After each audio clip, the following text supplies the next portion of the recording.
go after it. I have a couple of miracles today that I want to share with you. One I shared last time. We were here in August, like Ken said. This is how that happened. For 2 or 3 or 4 years, I have been lamenting the fact out loud to anybody that would listen to me that there's no longer people coming to town doing motivational kind of seminars and things. Ken and I just really love those things. They help me to grow. They help me to see things in new ways. They inspired me. Like Ken said, that video that motivated him, you got to have stuff like that all the time, right? And I love the speakers, and I love the things that were being presented. But they kind of dwindled off, and then when you do have a motivational thing come to town, they sell you. You expect to buy a ticket. Okay, I'll pay $100 to see somebody worth seeing. But you buy your ticket, maybe it's only $20 or $25, but afterwards they want to sell you a $10,000 program, right? That's not my idea of a motivational seminar, and they don't even do that much of that anymore. So I've been whining about it. Well, frequently Ken would say, why don't you do it? And I would think, me? Why would anybody come and listen to me? And so I would dismiss the idea. But last June, we took a road trip. We do this once in a while when we need a chance to kind of renew. We go off, we just drive a lot. We drove to the Grand Canyon, we drove to the north side, then we drove to the south side. We just drove and drove and drove. And while we're doing that, we're listening to things that are motivational or educational or philosophers, modern day philosophers. We listen to things and get ideas, and we listen a little bit, then we talk for a long time. Then we listen a little bit and we talk for a long time, and we talk about the ideas. Really activity I really encourage because it's so refreshing, renewing, inspiring, motivating. But the topic came up again about motivational seminars and events. And Ken said, really, you need to do this. And I got 2 problems with that. First of all, where would you do something like that? And second of all, who am I to do that? Let me address the first one first.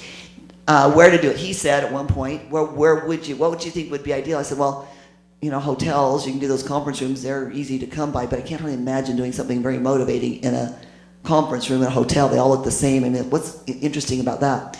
The only place I can imagine would be the Powerhouse. And who can get the Powerhouse? I mean, isn't this venue wonderful, beautiful? It's so unique, it's so perfect, but who can do that? Who gets that? And literally, this is no joke. I get goosebumps when I tell you this. 2 days later from that trip, we got home, we were still discussing that on Sunday. On Tuesday, I met Jen Yeager, one of the owners of the Powerhouse, and she said to me almost immediately, offered to make me a trade and would I like to use the Powerhouse.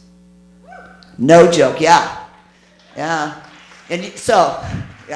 right? And so what are you going to think, right? I had put it out there, if I could use the Powerhouse, thinking that a chance in a gazillion, because I was still having a business that barely could pay the bills, we're still growing and struggling along.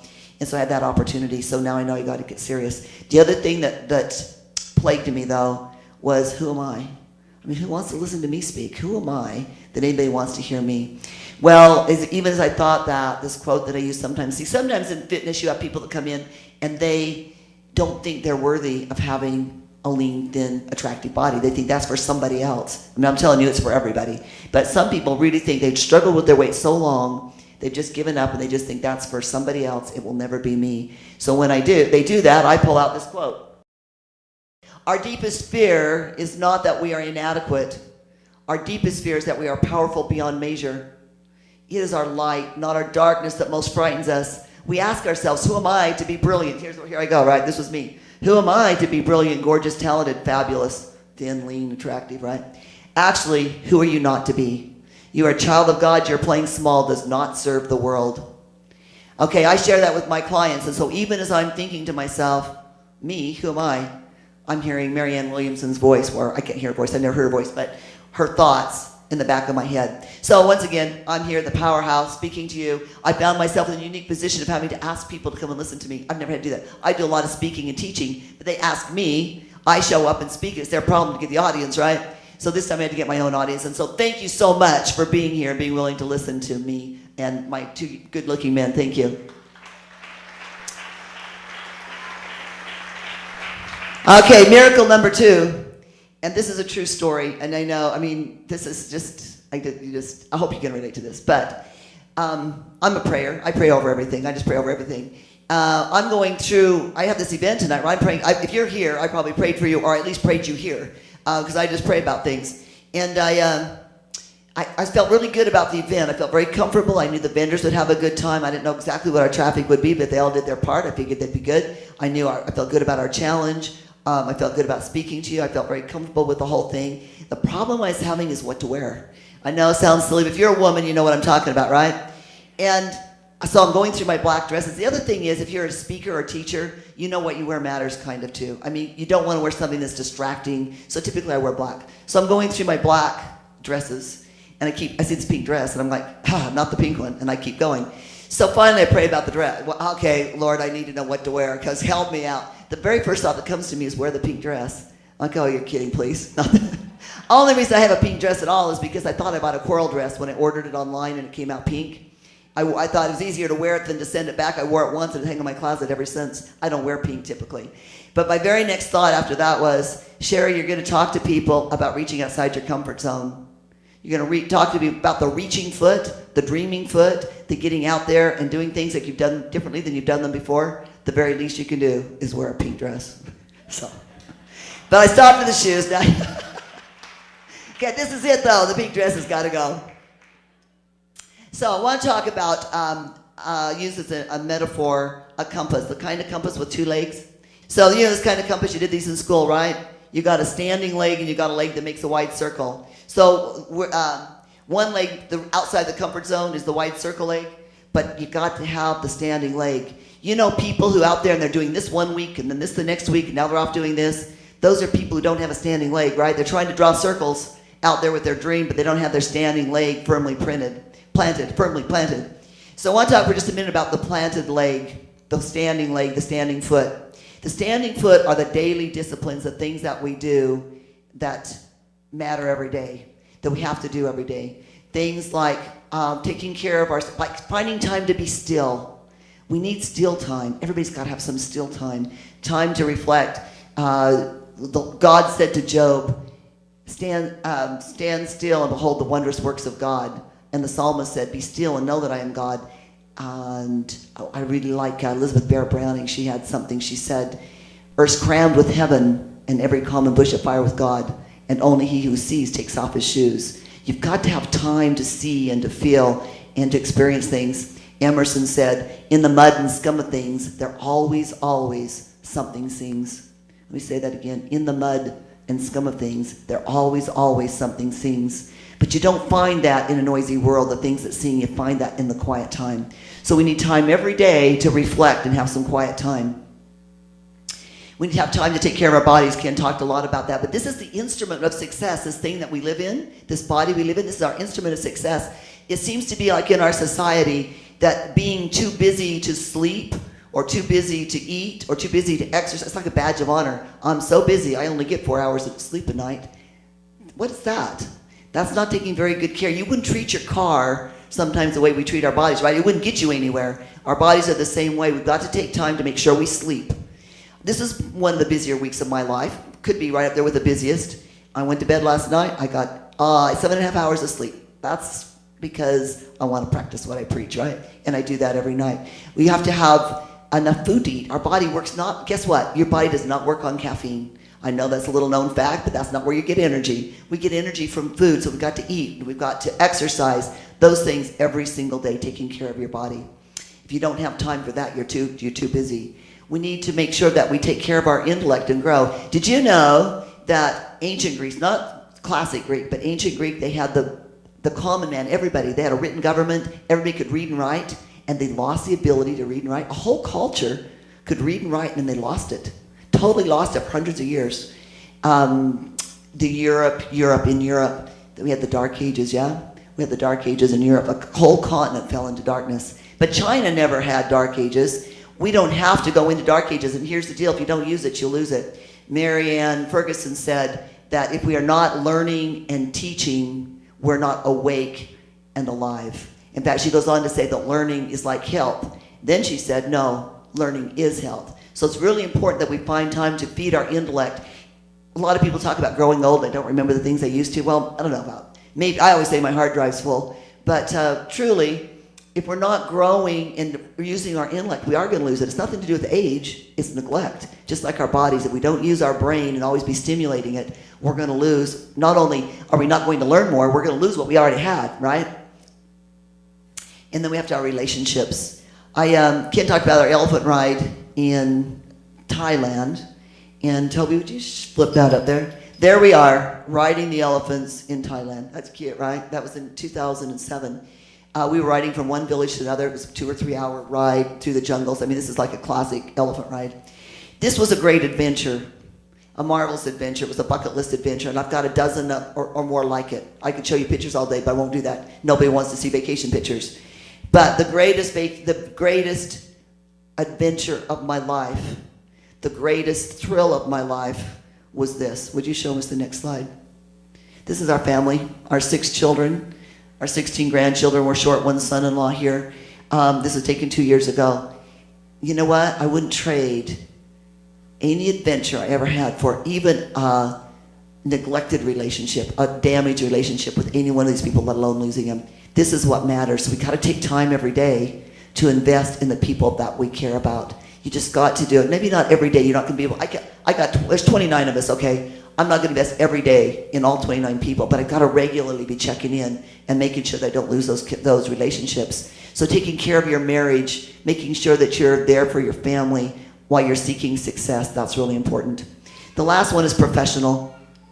I saw a movie maybe a year ago that I thought was really impactful. It was actually only the last half of the movie. We were flipping channels and saw this black and white movie, and these people had just been on a shipwreck, and they were in this lifeboat, and there was a variety of people. There were rich people and poor people and old people and hurt people that were hurt and children, all these people on this lifeboat. There's a storm, and the ship's obviously sunk. And there's a captain on the ship, and he's looking at this lifeboat, and the lifeboat's too full. There's too many people on the lifeboat. And you see him agonizing. He's got to make a decision what to do. And so he makes a decision. He says this. He said, it's going to take 2 weeks. He said, the closest coast is Africa. It's going to take us 2 weeks. If we row very hard, and we're very lucky to get to Africa. Not everybody can make it. He said, we'll be lucky if the strong can make it. And so we're going to put the people who are injured, the weak, the frail, the elderly, we're going to put them in life jackets and put them overboard and put them in the hands of God. And I'm going to take the strongest, and we're going to row to Africa for 2 weeks. And so there's some conflict, and should we do this, and should we do this? No, we shouldn't. A few people thought this isn't right. There's some conversation, but he's the captain. Some of them say, I'll go along with you, but you got to tell me that you made me do it because I don't want responsibility. He said, okay, I'll say that I made you do it, and they put everybody overboard.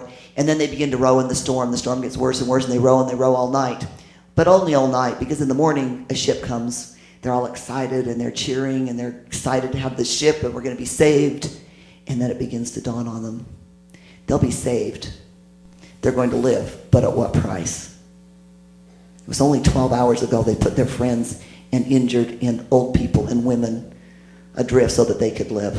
It reminded me of a story that I heard about a man who had been in the Donner Party, who, while there was help, so people went to go help the last people that were survivors, this man who was supposed to take care of the group, and I don't know how true the story is, but he killed and ate some of the children so that he could survive for himself. He survived, but at what cost?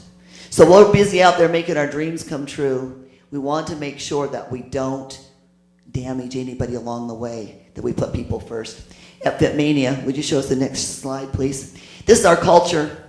We're very proud of our culture at FitMania. We talk about it, we brag about it, and people who come into our facility feel it. They'll talk, this feels good here. Well, this is our culture. This is what we do. This is our number one outline. Wherever we go, wherever we grow, whatever we do, this comes first.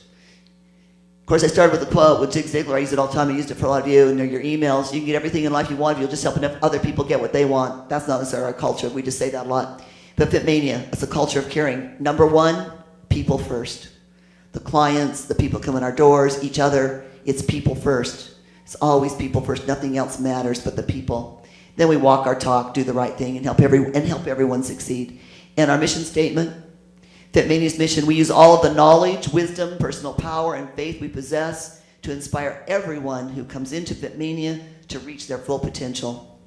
It's people first. So as you're developing yourself professionally, you want to be the best you can be. Make sure you don't trample anybody along the way. Make sure that you put people first. So that's the standing leg. Now you might say to yourself, that's great, I'm trying to make my dreams come true, I'm doing all this stuff, I've got all these things to do, and how am I going to get all that stuff done and all my regular work? I promise you, I tell you, that that's the only way. If you really want to be successful in life, you got to have those things in place. You got to have those are your standing leg. If anything is amiss in that part, you will never be truly successful. You'll never be, if you study the lives of successful men and women, really successful, the one you would want to be like, they have those things in place. They've taken care of those things first. Okay, so let's talk about the other foot, the reaching foot. You know, the one that draws the big circle, the one with the pencil in it? This is the foot, the searching foot. This is the dreaming foot. This is the foot that wants to try new things, that dips its toe in the water. This is the foot that wears a pink dress. This is the leg that draws, the foot that draws a wide circle and pulls people in. I want to share a little video with you about the reaching, searching foot. You can reach out there, you can dream out there, but you've got to work and go after it.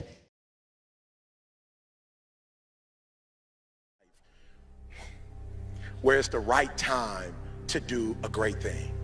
If you're waiting for that perfect moment, that perfect timing, it's not going to happen. You know what you have to do? You have to create the perfect time and the perfect opportunity and the perfect situation.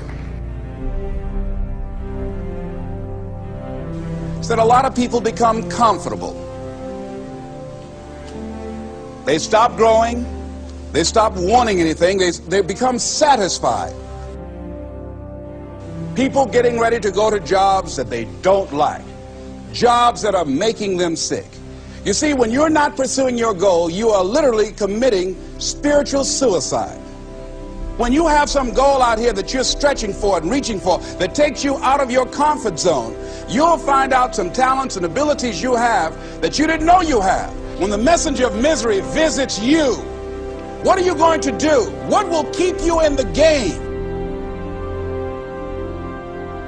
There are things that you think you'll never need to know, that you may only need to know one time in your life, but that could save your life because you had that knowledge.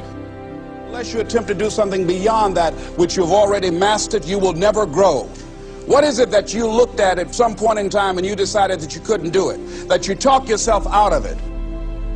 You're waiting on your next door neighbor to make it happen for you. It may not happen. If you're waiting on your mother or your father, they may be so ancient in their thinking that they don't understand this opportunity that you have. And if you're waiting on them, it may never get done. You don't beg average people to be phenomenal. You don't beg good people to be phenomenal. You just are phenomenal, and you will attract phenomenal.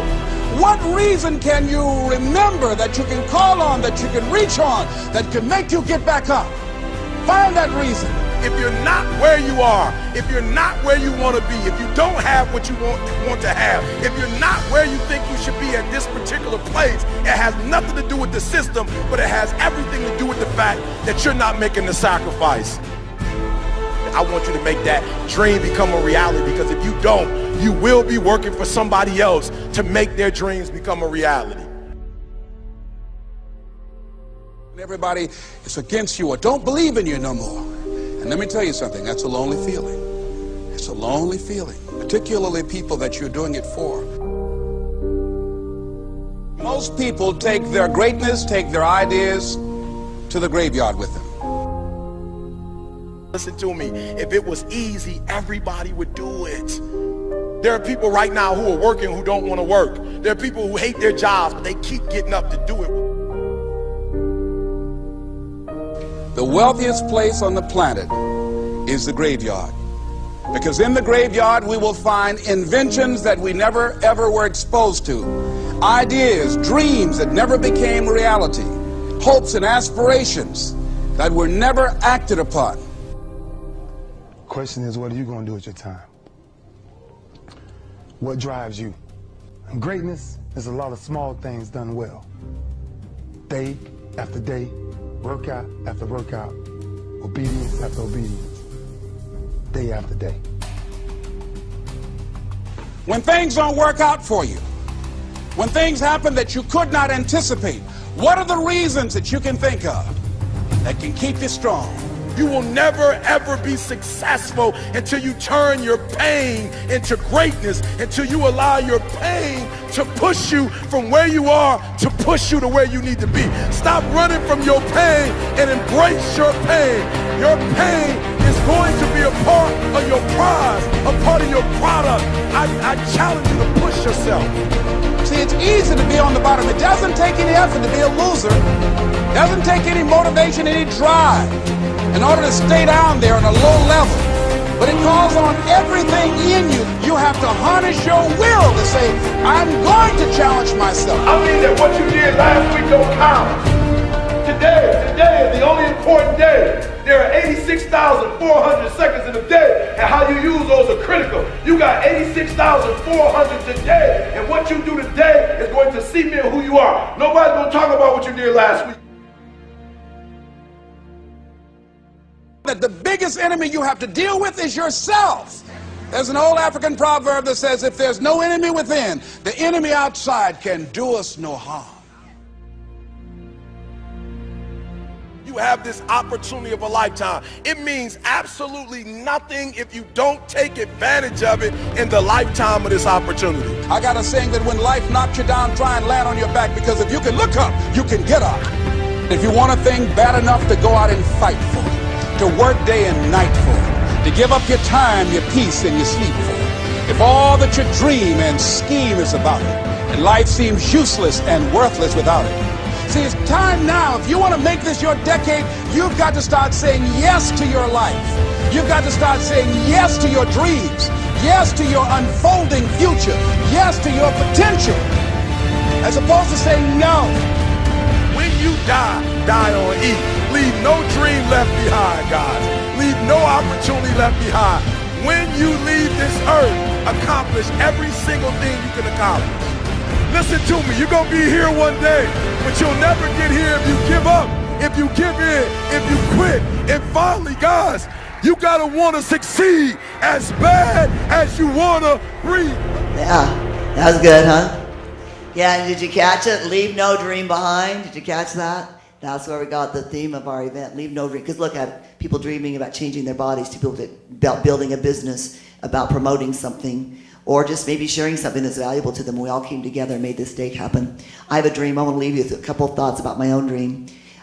When I was starting in business and I was just getting started, now we're growing like crazy. I don't have much time for these conversations anymore. I'm too busy just taking care of business. But business people or people helping me promote or just give me, Brett actually asked me this question. He said, and as well as many people, what is it you really want to do? What is your real goal here?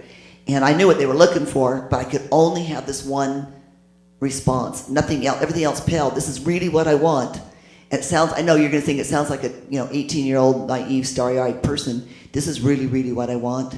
I really want to change the world. I really do. I mean, I know you can only change it so much and so far, but to whatever extent that I'm capable, I want to make a change in the world. I want to help people meet their full potential. I want to help people meet their full potential. That's what I want to do. I had a hero for a while. I used to say my hero was Stephen Covey. I read his books, but it wasn't his books. I saw an interview with him, and he just radiated something I wanted to be like. I kind of got away from that, found a new hero lately. So part of my dream, and the way I'm going to make my dream come true, is I want to be a certain kind of a person, and so I've got a new hero. I want to follow his guidelines. The hero's Mencius. He is about a 4th century Chinese philosopher. He said there's never been a man totally true to himself who fails to move others. On the other hand, there's never been one not true to himself who is capable of doing so. So this is what Mencius believes. This is what I thought. This is what I want right here. As I'm adopted as my new hero. I want to cause others to grow by nourishing them like rain upon plants. Okay, these are Mencius' words, not mine, but I like them. Bring out and encourage their virtues. Help them develop their talents. Answer their questions, and above all, give them an example to emulate. I'm not in fitness because I want everybody to look cute at the beach. I think that's good, and it's worth a worthy goal, but it's because it changes lives. And when it comes down to an exam, I want to tell you something. I told you I had the busiest week of my life. I got up this morning and I had my quiet time. And I went to the gym and did the 8 o'clock boot camp. And then I came here and spent all day with you. I really don't want to just try to tell people how to live. I want to set an example so they'll live that way. So another way I'm going to try to change the world, besides FitMania, obviously, and by the way, I fully intend to own this valley in fitness. And after the valley, after the Treasure Valley, on to the rest of the world. Truly, that's my goal. Not because I want to put everybody else out of business, but because my program is the best.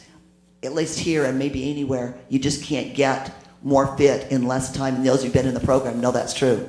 this is as good as it gets to this point, anybody knows, and that's why I think that I can make a difference. So I do intend to have those 9 locations Ken talked about, so I can change the world. I want to become this kind of a person. I'm going to write a book in 2014. That's one of my goals. I'm not a great writer. I don't expect it to be a bestseller, okay? But maybe somebody somewhere will read it. And the other thing that I do is anytime anybody asks me to teach something or speak somewhere, I drop what I'm doing. I change my schedule. I make it happen because maybe I have something to share with somebody. I want to share a couple of thoughts by Robert Frost, and then I am done. Robert Frost. He said, "The woods are lovely, dark and deep, but I've got promises to keep, and miles to go before I sleep, and miles to go before I sleep." Thank you for being here.